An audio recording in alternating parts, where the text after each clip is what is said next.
ప్రపంచవ్యాప్తంగా ఆదాయ సంపదల అసమానతలు గణనీయంగా పెరుగుతూ ఉన్నాయి. ప్రపంచవ్యాప్తంగా 3,028 మంది బిలియనీర్లు ఉండగా వారి యొక్క మొత్తం సంపద $16.1 ట్రిలియన్.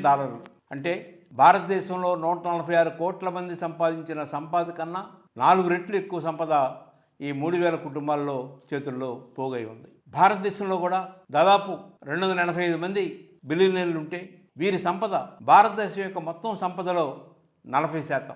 వీరి ఆదాయం భారతదేశ జాతీయ ఆదాయంలో 23%. భారతదేశంలో అట్టడుగునున్న 50% ప్రజల చేతుల్లో ఉన్న జాతీయ ఆదాయంలో కేవలం 10% లోపు మాత్రమే. మరింత లోతుగా పరిశీలిస్తే 0.1% ప్రజల చేతుల్లో భారతదేశంలో సంపద 10% ప్రోగుబడి ఉంది. వరల్డ్ ఇన్ఈక్వాలిటీ ల్యాబ్ ఒక 100 సంవత్సరాల భారతదేశం యొక్క ఆదాయాలు సంపదలను పరిశీలించి అత్యధిక అసమానతలు ఉన్న దేశంగా ప్రకటించింది. 1990లో ప్రైవేటీకరణ, గ్లోబలీకరణ, కార్పొరేటీకరణ ఇవన్నీ జరిగి వాటి ఫలితాలు ఈరోజు ఈ అసమానతలకి దోవదీసినాయి. ప్రపంచంలో 195 దేశాలను పరిశీలిస్తే మానవ వనరుల అభివృద్ధిలో భారతదేశం 134వ స్థానంలో ఉంది. మన పాలకులు చాలా గొప్పగా చెప్పుకుంటున్నారు. మోడీ, అమిత్ షా కానీ, చంద్రబాబు నాయుడు కానీ వీరందరూ కూడా ఎంతో గొప్పగా చెప్తున్నారు.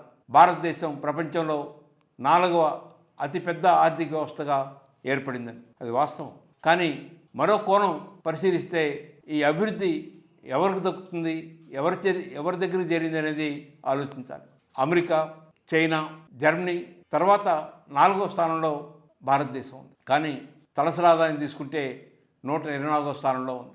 ఆకలి సూచిక తీసుకుంటే 105వ స్థానంలో ఉన్నాం.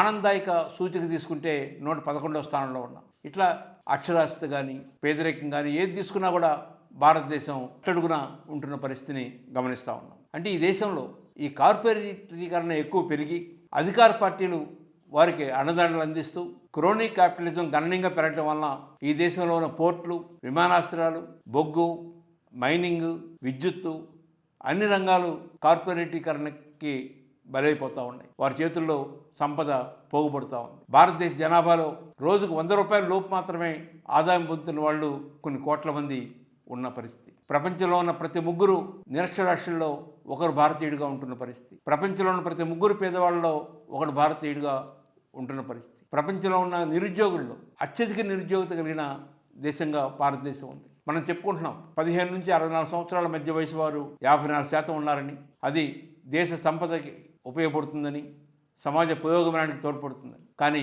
ఈ మానవ వనరులు సృజనాత్మకంగా అభివృద్ధి కాకపోవటం, నైపుణ్యాలు లేకపోవటం, నైపుణ్యం ఉన్న కొద్దిమంది ప్రపంచంలోని వివిధ దేశాలకి వెళ్ళిపోవటం, దాదాపు 4 కోట్ల మంది భారతీయులు వివిధ దేశాల్లో ఉపాధి పొందుతున్న పరిస్థితి. భారతదేశం యొక్క జాతీయ ఆదాయంలో 40%గా ఉన్న వ్యవసాయ రంగం వాటా 15% మాత్రమే ఉంది. అంటే భారతదేశంలో ఉన్న ప్రతి 100 మందిలో 45 మంది వ్యవసాయ రంగం మీద ఆధారపడి జీవిస్తూ ఉన్నారు. కానీ భారతదేశం యొక్క జాతీయ ఆదాయంలో వారు పొందే ఆదాయం కేవలం 15% మాత్రమే.